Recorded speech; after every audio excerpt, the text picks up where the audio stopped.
OP sir, हम अगर अभी अभी के उस पर हम चर्चा करें ज्यादा तो बेहतर होगा, क्योंकि हम सब जानते हैं कि अभी जो सिचुएशन बनी है बहुत क्रिटिकल बनी हुई है। अमेरिका कह रहा है कि हमने अपने सारे मोटिव इसको अचीव कर लिए हैं। ईरान कह रहा है कि हमने अपनी शर्तों पर झुका दिया है। और चर्चा ऐसी भी सामने आई है कि चीन ने बड़ा रोल इसमें अदा किया है सीज फायर कराने में। क्या वाकई सर चीन ने कोई रोल इसमें अदा किया है कि सीज फायर हो जाए? क्योंकि सर सबसे ज्यादा नुकसान चीन को भी बहुत ज्यादा हो रहा था। उनका बहुत सारा तेल ईरान से आता था और बहुत सारी चीजें ईरान से कनेक्टेड थी। क्या चीन का कोई रोल रहा है पाकिस्तान के थ्रू, क्योंकि पाकिस्तान सब मध्यस्थता कर रहा है इसमें? देखिए, मध्यस्थता वही कर सकता है जिसकी कुछ औकात हो। हम्म। पाकिस्तान की कोई औकात नहीं है। ये कहते हैं किसके शादी में बेगाना और दीवाना हो जाते बेगानी हैं। शादी में अब्दुल्ला कोई दीवाना। कौन सुनेगा, किसकी बात सुनेगा? पाकिस्तान में दम क्या है? अपने यहाँ तो उसके ऑयल पेट्रोल के दाम बढ़े हैं, लोग परेशान हो गए हैं। अपना नाम आ गया इतने में खुश हो गए, दिखाने के लिए हम मध्यस्थता है। देखिए, बात उसी की सुनी जाती है जिसकी थोड़ी औकात हो। गाँव में, शहरों में जो भी दबाव होता है, कहीं पर भी कोई मध्यस्थता होती है, वही सुना जाता है जिसका थोड़ा इफेक्ट हो, पावर हो या कुछ कंट्रोल कर सकता है। China number 2 power. चाइना आगे बढ़ रहा है। चाइना बहुत तेजी से आगे बढ़ रहा है। चाइना का नुकसान काफी हो रहा था, लेकिन चाइना के पास और भी ऑप्शंस थे। चाइना को पूरे एशिया का नुकसान हो रहा था। एशिया को क्या कहें, पूरे विश्व को नुकसान हो रहा था, बहुत ज्यादा। लेकिन चाइना का रोल अत्यंत आवश्यक है, लेकिन हो सकता है कि ट्रम्प साहब सामने से आके चाइना को फेल देना नहीं चाहते।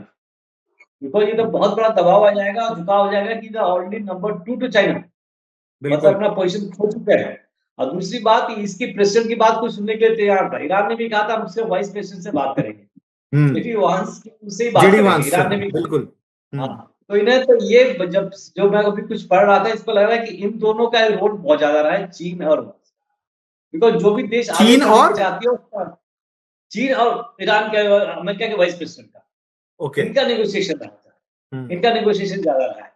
बिकॉज ट्रंप की आंतरिक स्थिति खुद ही खराब हो चुकी है, उनकी पार्टी वाले भी सपोर्ट नहीं है, कुछ एमपी उनको इम्पीचमेंट करने की कोशिश कर रहे हैं, हम्म। पब्लिक को सपोर्ट नहीं कर पा रहे हैं। अब अपने किसी तरीके से फेस कवर करने के लिए दिखा रहे हैं कि हमने सारी ऑब्जेक्टिव अचीव करी। एक्चुअली ट्रंप का वॉर में जाने का कोई ऑब्जेक्टिव था ही नहीं। हम्म। ट्रंप का ऑब्जेक्टिव था ईरान को डिस्ट्रॉय करना, और उन्होंने एक एक कोशिश अवश्य की।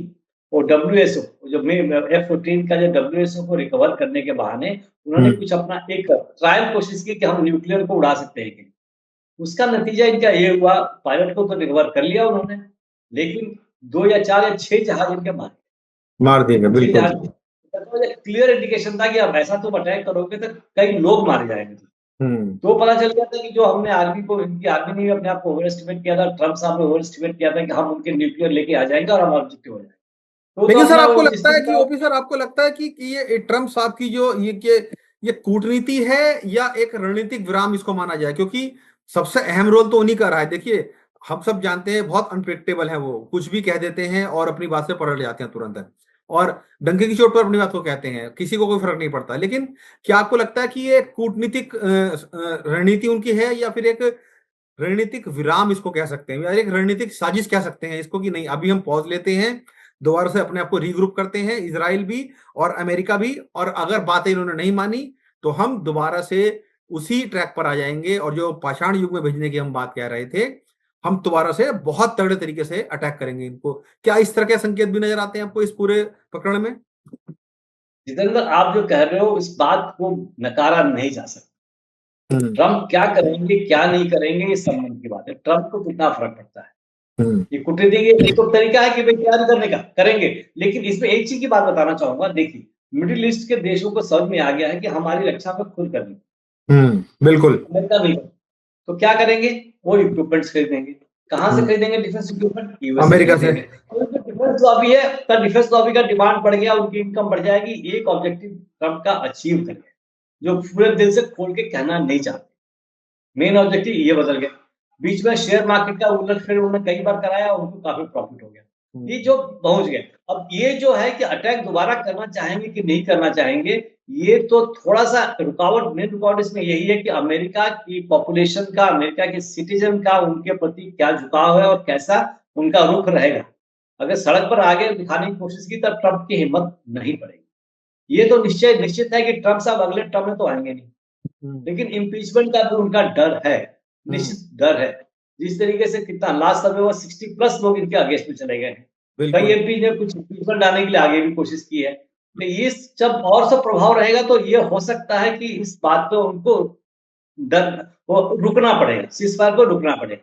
लेकिन ये सब अगर झुकाव नहीं फ़र्क पड़ता तो कब चाहेंगे कब अटैक करा सकते हैं, कब अपने चीफ को ऑर्डर दे सकते हैं कि जाके कराओ, इसका भी कोई नकारना मुश्किल नहीं है, कभी कर सकते हैं। लेकिन जिस तरीके से कई चीफ ने और कई जनरलों ने रिज़ाइन किया, उन्होंने हम्म, कहा कि हमें रेजिग्नेशन हमें एक्सेप्टेबल है, अदर देन द जबरदस्ती मर्डर ऑफ सोल्जर्स।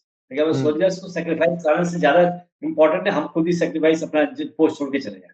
इसका मतलब एक बहुत क्लियर कट लोगों के अंदर इंटरेस्ट है, इनके प्रति विश्वास नहीं है और इनके प्रति कोई लगाव भी नहीं है कि हम इनके लिए कुछ भी कर सकते हैं। तो इनके आर्मी, एयरफोर्स और पायलट्स तो किसी लेवल तक डीमोटिवेटेड तो अवश्य है ही।